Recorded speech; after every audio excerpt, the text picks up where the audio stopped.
बिस्मिल्लाहिर्रहमानिर्रहीम। Capital TV से मैं हूं शादाब रियाज़ और कैपिटल टीवी और कैपिटल फैमिली की जानिब से तमाम देखने वालों को ईद उल अज़हा की मुबारक हो। उम्मीद है कि आप लोग, बल्कि यकीन है कि अपने अपने जानवर की कुर्बानी दे चुके होंगे और इस वक्त सूरत हाल ये है कि हर शख्स कुर्बानी दे रहा है। कोई अपनी जेब की कुर्बानी दे रहा है, कोई अपने हालात की कुर्बानी दे रहा है।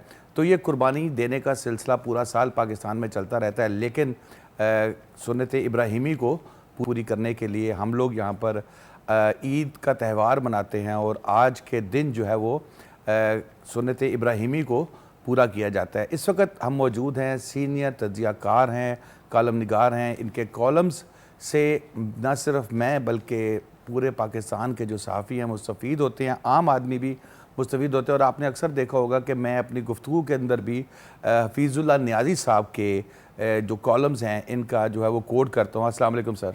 वालेकुम सलाम। सर, कैसे आप ईद मनाते हैं? क्योंकि पाकिस्तान में जैसे मैंने आपको बताया कि हमारी तो कुर्बानी तो मुसलसल ही चलती रहती है, तो ईद पे अब क्या आप करते हैं? ईद पे वैसे तो खैर ये अब पता नहीं इसको कैसे आप पोर्ट्रे करें, लेकिन चूँकि 25 करोड़ आवाम जो है ज़ाती हैसियत में भी कुर्बान होती रहती है, और आपने जैसे इंटर में कहा, बाकी ये कि ज़ाहिर है कि एक रिचुअल्स हैं और एक लिहाज से वाजिब है कुर्बानी जो साहब इस्तात लोग हैं। तो पहली बात तो यह है कि इसकी जो सिग्निफिकेंस है कुर्बानी है, और उसी से ये आगाज़ होता है। जब ईद की नमाज़ पढ़ के वापस आते हैं तो पहले से ज़रा हमने ये है कि कई जनरेशनों से कसाई को बताया हुआ कि पहली प्रेफरेंस हम ही है। ज़बरदस्त है। तो जब हम ईद पढ़ के आ रहे होते हैं कसाई को बताएं ना बताएं, कसाई को पता होता है कि पहली प्रेफरेंस हम ही है। तो वो अपने सारे छुरी निज़ाम तेज़ करके लाते हैं। ये पहली दफ़ा है कि मैं यहाँ पे ईद जो है कुर्बान या दूसरी किसी किस्म ईद मैं लाहौर में कर रहा हूँ, मगर ना हम सारी फैमिली इकट्ठी होती है 2 ईदों पे, और ये एक ओकेजन होता है, मौका होता है। दूर दूर से सारे रिश्तेदार भी आए होते हैं, तो बड़े अरसे बाद, कई महीनों बाद, सालों बाद मुलाकात होती है। तो बहरहाल इस दफ़ा ईद कुर्बान चूँकि लाहौर में करनी पड़ी है, तो बहरहाल ये भी अच्छी रही कुर्बानी करके और बांट दिया। अक्सर जब हम घर में ईद के दिनों में ईद त्यौहार पे होते हैं, हमारे ससुराली रिश्तेदार आते हैं। आपकी तरफ भी कोई ससुराली रिश्तेदार, कोई अजीज़, कोई ससुराली कभी तशरीफ़ लाए? अब ससुराली रिश्तेदार की बड़ी तफसील है। मेरे तो ससुराली रिश्तेदार सच को है नहीं, क्योंकि जब आप अपने घर के अंदर शादी करते हो तो ससुराली रिश्तेदार नहीं होते। तो जिन्हें बाहर शादी की हुई है उनसे पूछें।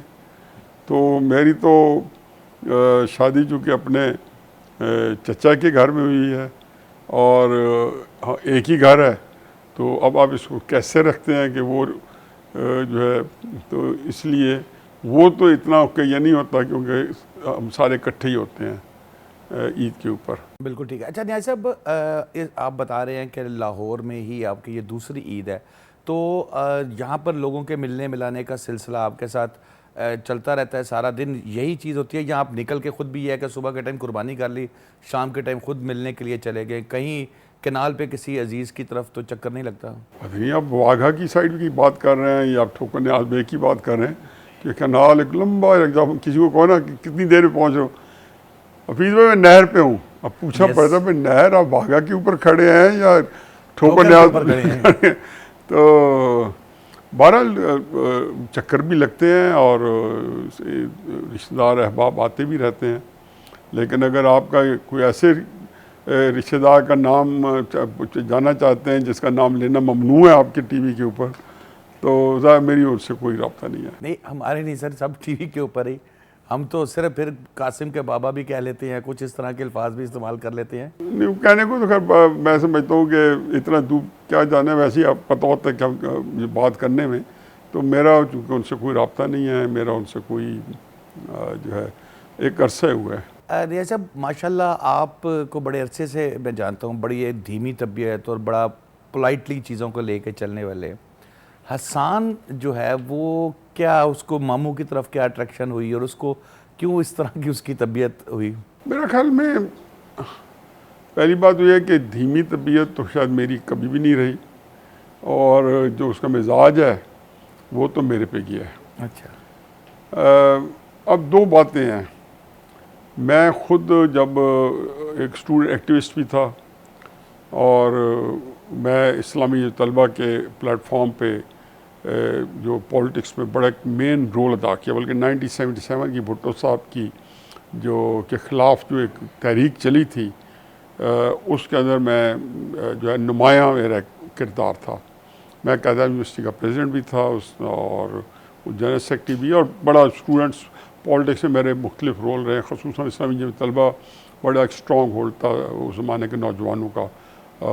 70-80% नौजवानों की चॉइस थी, तो बड़ा कंफर्टेबल थे। तो मेरे वालिदैन जो है वो उसको जो उनके नज़दीक उनके तहफ़्फ़ुज़ात थे।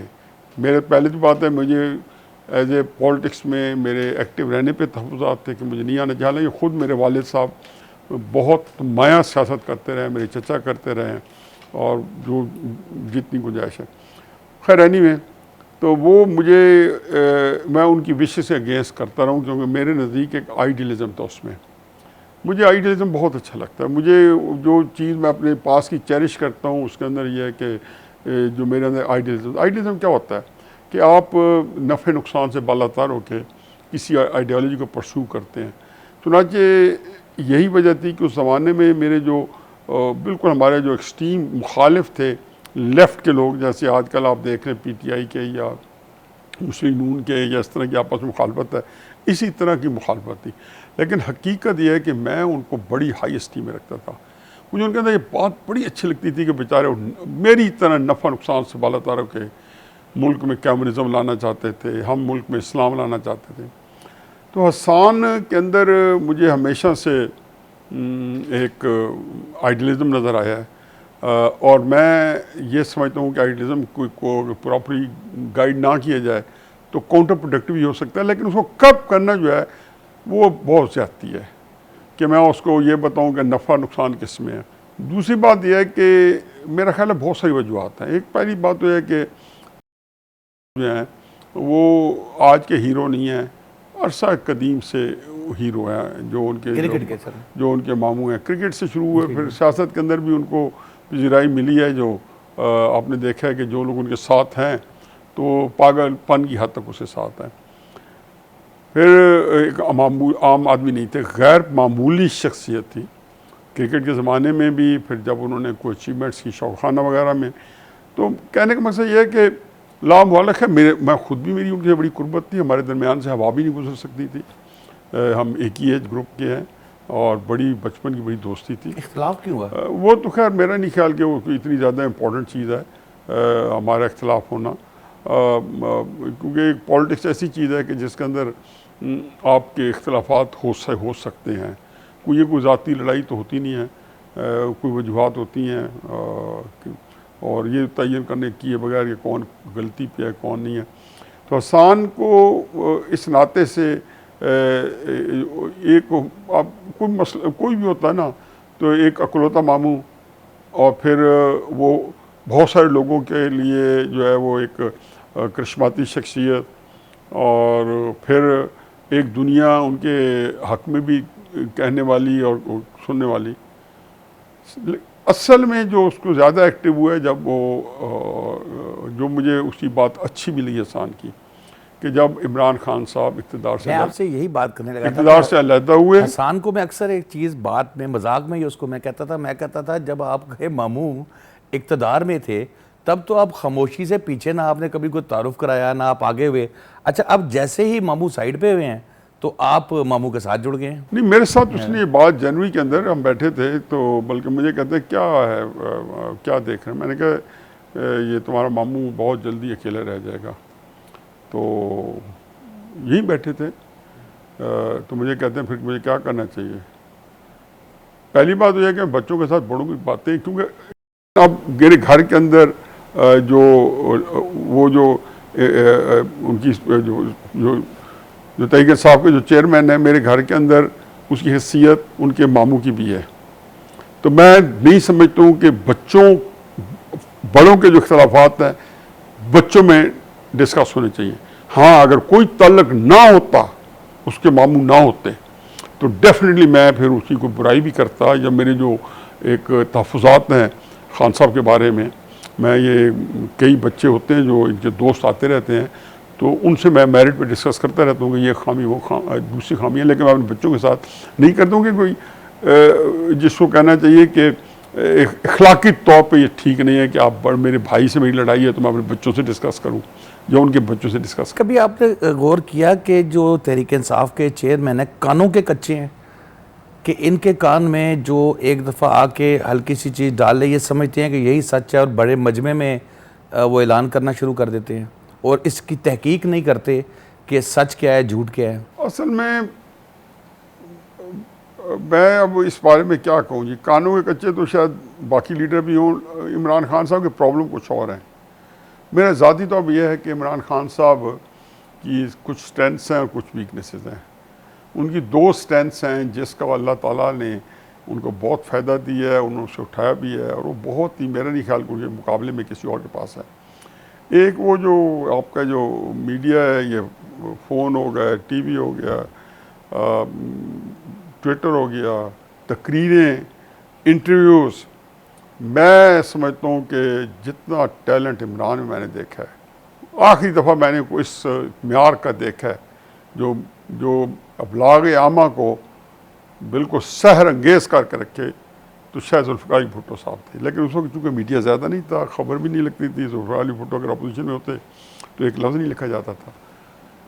कुछ किस्मत ने इनका साथ दिया और इनको वजूहात मुख्तलिफ हैं जो आप लोगों के प्रोग्राम मुख्तसर होते हैं, उसकी मैं नहीं जाना चाहता हूँ, लेकिन उनको कैप्टिव करके दिया गया। यानी कि 2014 में जब नवाज शरीफ साहब को हटाने का अज़्म समीम हमारी एस्टेब्लिशमेंट ने दिखाया और बड़े बड़े करैक्टर्स सामने आए, जनरल ज़हीरुल इस्लाम और तारुक कादरी साहब उनके मोहरे बन के सामने आए, उस वक्त भी आप देखें कि जियो को पाबंदी लगा के सारे टीवी स्टेशन वज़ीर-ए-आज़म नवाज शरीफ इमरान खान साहब के इस्तेमाल में थे। फिर सारी हम देखते रहे कि उनको कितना इस्तेमाल है। वो वज़ीर-ए-आज़म है। मेरे खुद इस सारे अरसे में मेरे पे जियो भी बैन रहा।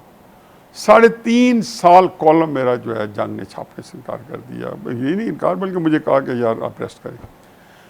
मार्च 2019 में मेरा आखिरी कॉलम छपा था। इन बिटवीन भी नहीं छापते थे, जाना तो उन्हें कर। और मैं ज़्यादातर क्रिटिसाइज साहब पे नहीं करता था, मैं क्रिटिसाइज तरीके से पे करने के बाद मैं एस्टैब्लिशमेंट करता था, क्योंकि मेरे नज़दीक एस्टैब्लिशमेंट की ये काम कर रही थी, उसके खमियाजा पाकिस्तान को भुगतना था।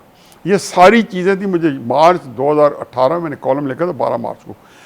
आप ये कॉलम कभी रिट्रीव करके निकाल लें, मैं आप नंबर दे मैं भेजूँगा। ये सारा वाक़या मुझे बिल्कुल बताया। मैंने कहा ये अब होगा, ये मई के जो जुलाई के इलेक्शन हो रहे हैं, जो भी हो रहे हैं, इसके अंदर पाएंगे कोलिशन गवर्नमेंट बनेगी, फिर क्या होगा। नवाज शरीफ साहब को जेल में मिलने गया, बेशुमार दफ़ा ये टीवी पे साइटेशन दे चुका हूँ, जियो के अपने प्रोग्राम में भी। मार्च 2019 में वहाँ 35-40 बंदे थे। आज़ाद कश्मीर के वज़ीर-ए-आज़म बैठे थे, ज़फ़रुल हक साहब बैठे थे, मुजीबुर रहमान शामी साहब मेरे साथ थे, हबीब अकरम थे, बहुत सारे लोग थे, बहुत सारे सैनिटर्स, MNA MPs, जो एक ग्रुप बनता है, 10-15 मिनट की मीटिंग होती है। तो उन्होंने मुझे फ्राम नोवेयर मियाँ साहब ने कहा न्यायी साहब आपको बैर की बातें बताएं। तो मैंने उनको मैंने कहा मियाँ साहब मुझे बैर की बातों में तो दिलचस्पी नहीं, मैं 2 बातें आपको कर सकता हूँ अगर आपने इजाज़त दें तो। एक बात मैंने कहा जी मियाँ साहब आपने मुफाहमत नहीं करनी। दूसरी बात जो असल बात जिसे मैं जिक्र करना चाहता हूँ, मियाँ साहब जहाँ ये बैठे हैं ना, ये 2 साल बाद ये कोर्ट लगभग जेल में कुर्सी बैठे, मेरी कुर्सी साथ पड़ी है, मगर 2 साल बाद यहाँ पे इमरान होगा। मेरी आपसे एक ही गुजारिश है, आपने जैसे सब एस्टेब्लिशमेंट को मोहरा बन के आपके खिलाफ इस्तेमाल हुआ है, आपने सब खिलाफ मोहरा बन के इस्तेमाल नहीं बनना। आपको मुझसे ज्यादा बात उन्होंने मानी? देखो मानने की गुंजाइश क्या छोड़ी नहीं। मैं जो बंदा आज भी उसे पता है कि उसका 90% बयानिया जो था, मैं किसी को सेंड नहीं मानता हूँ, नवाज शरीफ को नहीं मानता हूँ। उनके गुनाहों का बोझ है, मैंने कभी इवेल्युएट करें, कंपैरेटिव स्टडी करें, मैं कह दूंगा कि ये गुनाह आप इनसे उनसे ज़्यादा है। लेकिन जिस पैराए में डिस्कस कर रहे हैं उसमें 90% झूठ बोला जा रहा है नवाज शरीफ के खिलाफ।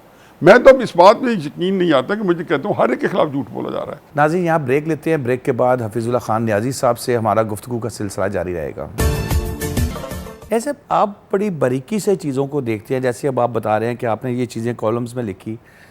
अगर 2018 में जो एडवेंचर किया गया वो ना किया गया होता, मियां नवाज शरीफ साहब की हुकूमत जिस लाइन पे डगर पे चल रही थी, चलती जा रही थी, तो क्या आपको लगता है कि आज हम फाइनेंशियली इस क्राइसिस में ना होते, हमारा मुल्क थोड़ा सा सेटल हो गया होता, या इसी तरह ही हालात रहते? तो ये बात आप जो 2018 की बात कर रहे हैं, 2015 में नवाज शरीफ साहब भी उसमें शरीक जुर्म थे। इन्होंने एस्टेब्लिशमेंट ने MQM का पीपल्स पार्टी को आइसोलेट किया और कराची पहुंच गए। नवाज शरीफ साहब भी जहाज़ के अंदर बड़े राही शरीफ के साथ बैठे हुए हैं, चौधरी निसार साहब के साथ बैठे हुए हैं, कराची ऑपरेशन की निगरानी हो रही है, खुद वज़ीर आज़म बनफ फीस। मेरा ये ख्याल था नवाज शरीफ साहब ने वो भी ट्रे किया था एक ऐसी पार्टी को जिन्होंने 2014 में दोनों पार्टियों ने, जब साहब पार्लियामेंट के बाहर धरना लेके बैठे थे, उन दोनों पार्टियों ने नवाज शरीफ साहब का साथ दिया था। नवाज शरीफ साहब को बचाने के जुर्म में मैं कहता हूँ कि MQM को और पीपल्स पार्टी को रखा गया। मुझे इस पर कोई गाल नहीं कि MQM ने पीपल्स पार्टी ने बहुत जुराइम किए होंगे। मेरा उनसे एक ही कहना था, जो आपकी बात के जवाब में मेरा कहना यह था कि जी हम एक CPEC स्टार्ट करने वाले हैं, और ये मेरा ख्वाब था। ये बड़ा लंबा टॉपिक है, कभी आपका फिर कभी हुई नशिस्त तो बताएंगे। ये बातें जो है ना कि मुझे एक जियो पोलिटिकल चेंज आ रही दुनिया में, जिसको कहते हैं पैराडाइम शिफ्ट आ रहा था जियो पॉलिटिक्स में। चाइना मेरे कागज़ों में ऑलरेडी इमर्ज कर चुका था।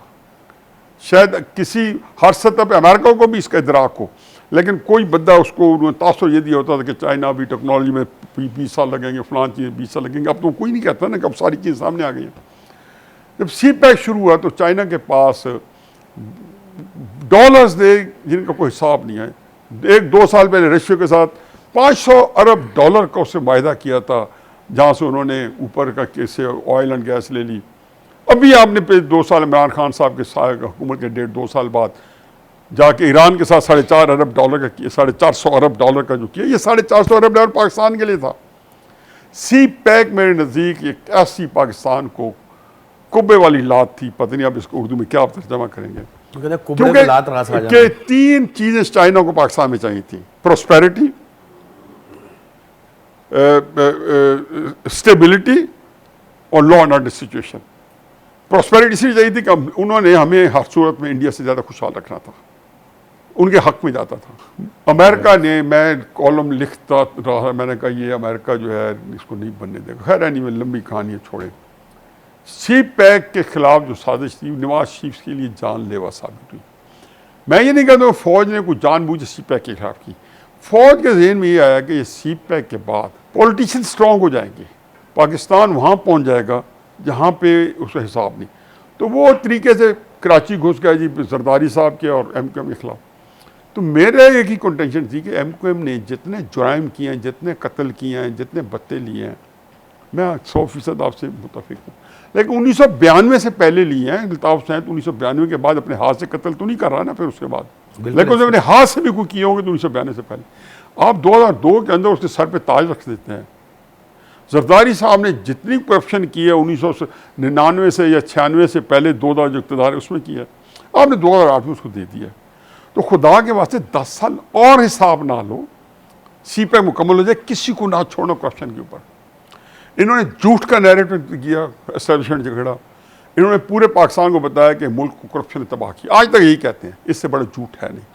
मैंने कहा जी कि मैं भी कुछ छोटा तालिब इल्म हूँ, मुझे बता दिया जाए कि 350-400 साल की मॉडर्न नेशन सिस्टम देख लें, 3-4 हज़ार साल की जितनी डॉक्यूमेंटेड ह्यूमन हिस्ट्री है, एक मुल्क बता दें जिसको करप्शन की वजह से मुल्क सफ़े हस्ती से मिटाओ, एक बता दें। मैं आपको बेशुमार मुल्क बता देता हूँ जो पॉलिटिकल इंस्टेबिलिटी की वजह से तहलील हो गई कौमें सफ़े हस्ती से मिट गई। चलो उसको छोड़ो, मैं आपको करप्शन वाले मुल्क बता देता हूँ। China, Saudi Arabia, gulf country, नाम नहीं लेते किसी मुल्क का, इंडिया। चाइना के अंदर एक सिस्टम है, लेकिन पिछले 70 साल से स्टेबिलिटी है। सऊदी अरेबिया के अंदर बादशाह है, जमहूरियत तो नहीं है ना। करप्शन ऐसी है कि 97% रिसोर्सेज गल्फ कंट्रीज़ के जो है, जो मुल्क के रिसोर्सेज हैं, वो उनके मालिक बने हुए हैं सारे वहाँ के रूलर्स। चाइना के अंदर बहुत करप्शन थी। इंडिया जहाँ एक डेमोक्रेसी कमाल की फंक्शनल है, स्टेबिलिटी है, करप्शन ऐसी है कि हम उसका अशरीफ नहीं है। तेल था, नाइजीरिया के बाद कितना तेल था? कभी नाम सुना है कि उसका किसी मुल्क में? बेचारे हमारे यहाँ गलियों में सड़ के भीख मांगते फिर नाइजीरिया। सऊदी अरब से आप गूगल कर लें कि उसका तेल और सऊदी अरब से कितना फ़र्क है। सियासी अदब से काम था। ये बात फारा नहीं खाती थी। मैंने कहा मुझे एक मुल्क बता दो जहाँ पोलिटिकल इंस्टेबिलिटी हो। यहाँ होता क्या है, ये फार्मूला को राहिल शरीफ ने ईजाद नहीं किया, ना बाजवा ने ईजाद किया। ये इनका जो था जद अमजद, फाउंडर ऑफ पाकिस्तान तबाही, जनरल अयूब खान था 70 साल पहले करके। तो ये लंबी कहानी है जी, आपका बंदा किसके रोना हुए। इस वक्त जो आप जो आपके सामने है ना, ये फसल काट रहे हैं, ये बिजाई नहीं हुई। ये फसल आपने किसी ज़माने में बीजी है, वो काट रहे हैं। और ये जो फसल तैयार की है, इससे बड़ी बददियानती क्या हो सकती है कि जब वो कहता है कि बाजवा का कोर्ट मार्शल होना चाहिए। क्यों होना चाहिए? कि बाजवा 7-8 महीने मेरे खिलाफ साजिश करता रहा, मैं आपके साथ हूँ करें। लेकिन बाजवा का जब कोर्ट मार्शल करते हैं तो बाजवा के 5 साल जो आप इंजॉय करते रहे, आपको ध्यान वो कहें जी कि वो उसने जो किया है, तो आपको कुछ ऐसे समझदार इंसान, एक होता है इंट्रोस्पेक्शन, खुद एहतसाबी, कभी इस अमल से भी आप गुजरे खुद एहतसाबी के, तो उसका भी तो एहतसाब होना चाहिए। अब 5 साल का नाम कौन नहीं लेता कि बाजवा ने तो जो जुराइम किए हैं, हो सकता है कि 2016 से जो उसके जुराइम शुरू हुए उससे ज़्यादा संगीन हो। ये लोग मुल्क से खिलवाड़ करते रहे, ये साथ उनके पार्टनर बने रहे हैं, वो बने, अब ये मिल गए हैं। जैसे बाजवा साहब ने इनको विसल बजाई है। इससे बड़ा जुल्म क्या होता है कि जिनको बाजवा ने जूते मार के रखा। अच्छा, इमरान इस मामले में सच है कि ये सारे पार्टनर क्राइम थे, इमरान खान था सारे, तो जूते मार उन्हीं की वो खिदमत कर रहे हैं। पिछले 10 अप्रैल को ऐसे हंसी खुशी इक़्तिदार कबूल किया। मैं तो इस मामले में मेरे तो बड़ी तकलीफ होती है कि ठीक है फिर मज़े करें। अब इमरान खान साहब ये तो वो करें कि नवाज शरीफ उसका साथ दें, तो क्यों देगा? आप परसों तक तो गालियाँ दे रहे हैं, उसके लिए कोई तरीक़ार हो। जैसे इससे पहले पाकिस्तान की सियासत में तू तड़ाक और गाली बहुत कम होती थी। एक रिस्पेक्ट के साथ सड़कों पे भी जब घसीटने की बात की जाती थी, पेट फाड़ने की बात भी की जाती थी, तो बड़े एहतराम से नाम लेके वो किया जाता था।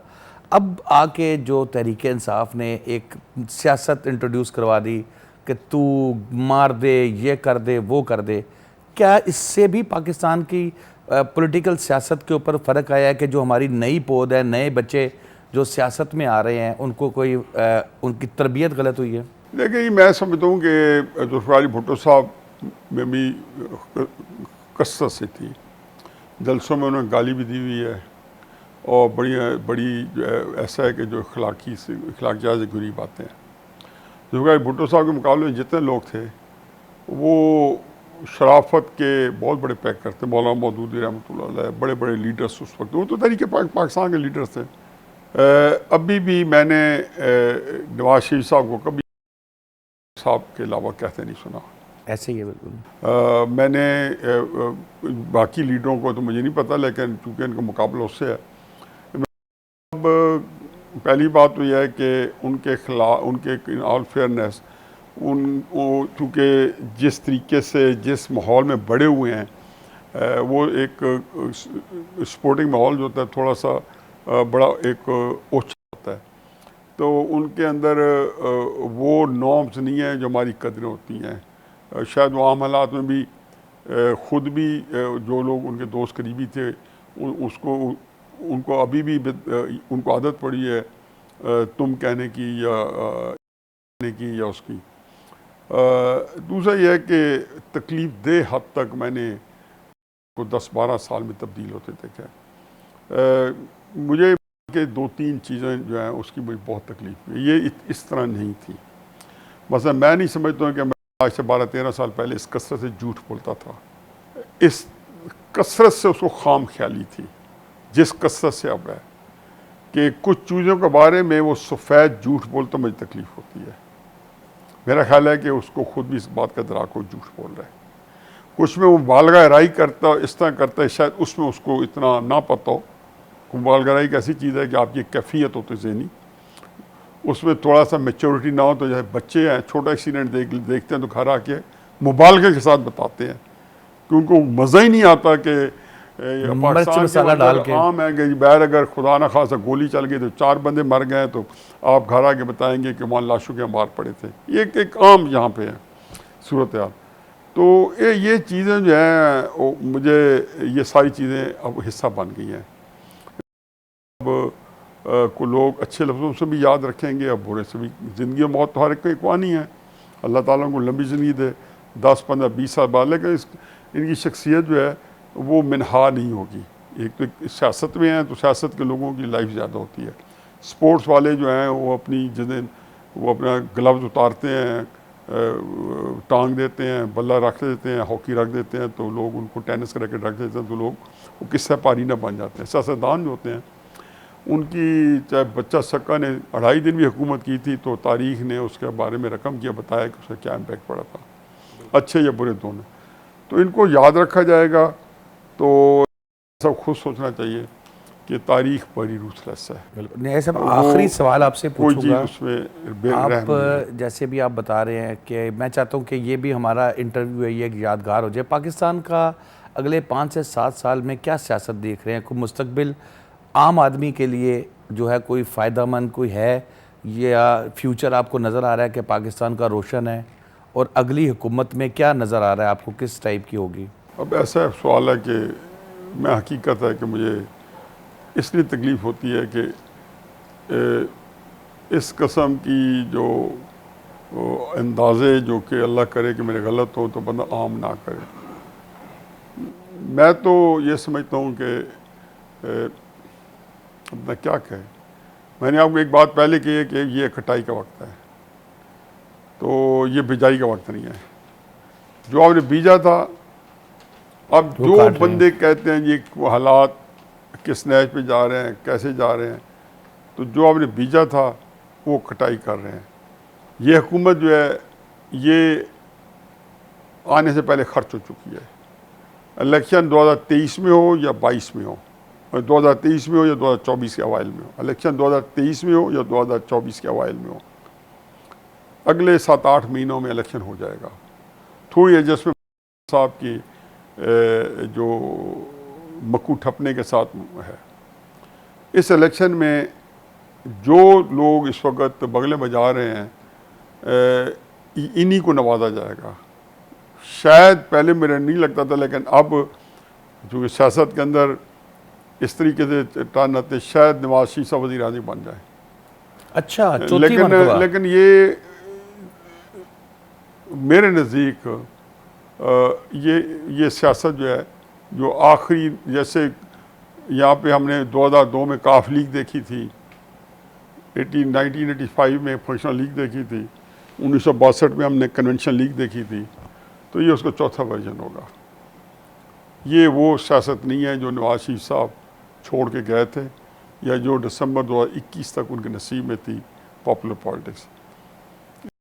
साहब के जो असर सूख है, मेरा अपना ख्याल है वोटर्स की हद तक उसको ख़त्म नहीं किया जा सकता। मैं नौजवानों से पूछता हूँ, मैं एक 2 जगह पे या एकेडमीज़ हैं CSS की तैयारी करा रही हैं, तो मेरी स्पीच के वहाँ बुलाया उनके लेक्चर के लिए, तो मैंने नौजवानों से पूछा कि वो लोग जिन्होंने 2018 में वो लोग जिन्होंने 9 मई 2023 से पहले को सपोर्ट किया था, अब उन्होंने अपनी सपोर्ट विड्रॉ कर ली हो, तो एक हाथ भी खड़ा नहीं होता। अब उनके अंदर 300-400 बच्चा बैठा है, अगर में से अगर 100-200 भी साहब के साथ हैं या 50 भी हैं तो यकीनी तौर पे होंगे।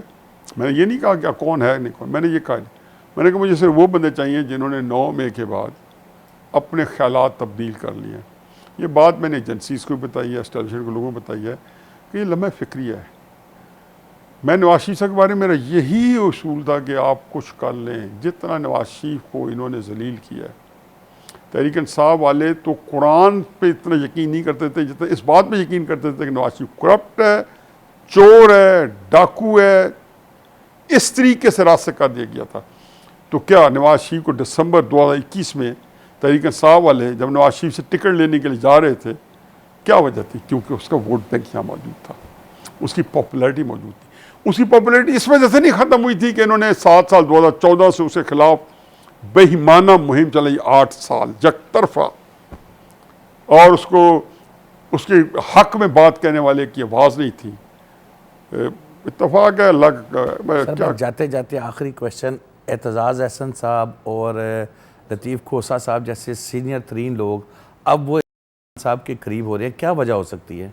देखिए जी, एक होता है टाइटैनिक शिफ्ट, ये बहुत सारे लोग जो हैं, ये बड़ा अजीब व गरीब, खैर हमारी ज़िंदगी में ये वाक़या भी देखना था इस तरह का। ये बहुत बड़ा एक पाकिस्तान के अंदर एक बहरान आया है। एस्टेब्लिशमेंट ने 2018 के बाद, उनकी जहालत में कह लूँ, उनकी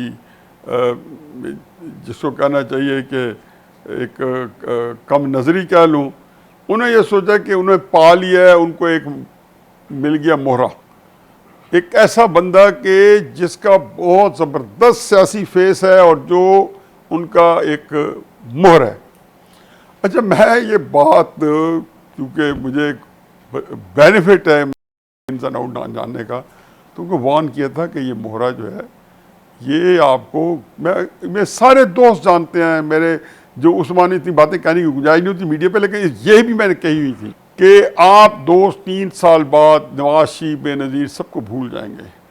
ये अगर उठा के जर्नैलों की वर्दियाँ लीगल चौक पे ना उतारे तो आप जो है मुझे या कोई भी मुझे इसका सज़ा दे सकते हो। अब ये सारे वो लोग थे जो एस्टैब्लिशमेंट के थे, इत्तेज़ाज़ साहब हो गया, लतीफ़ खोसा साहब हो गया, समी इब्राहिम साहब हो गए, साबिर शाकिर साहब हो गए, इरशाद भट्टी साहब हो गए, ये इस मामले को सादत समझते थे।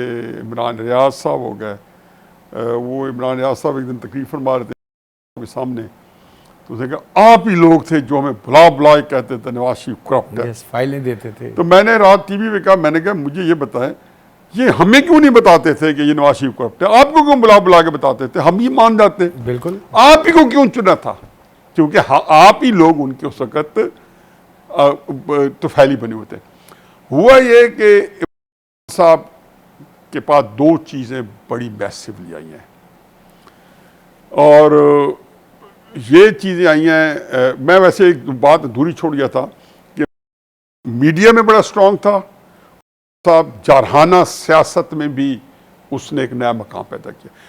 लेकिन जो चीज़ कमज़ोरी थी कि वो 1906 से सियासत में आज तक एक पॉलिटिकल डिसीजन नहीं है जिस पे उसको खुद ना अफसोस हुआ कि मैंने गलत किया है। एक, नॉट ए सिंगल। ये 4 डिसीजन लिया ना, 25 मई को लॉन्ग मार्च, आज भी कहेगा किसी दिन बैठ के कहेगा 2 साल बाद मेरी गलती थी। फिर जनरल आसिम मुनीर की अपॉइंटमेंट रुकवाने के लिए लॉन्ग मार्च, फिर जेल भरो तहरीक, फिर ये 2 असेंबली तहलील किस लिए की थी? ऊपर वाले इलेक्शन लेने के लिए ये भी नहीं मिले। तो ये पहला मौका नहीं है, एक भरी पई तारीख के इसके पास वो सियासी इस्तात नहीं है या इस्तादात नहीं है।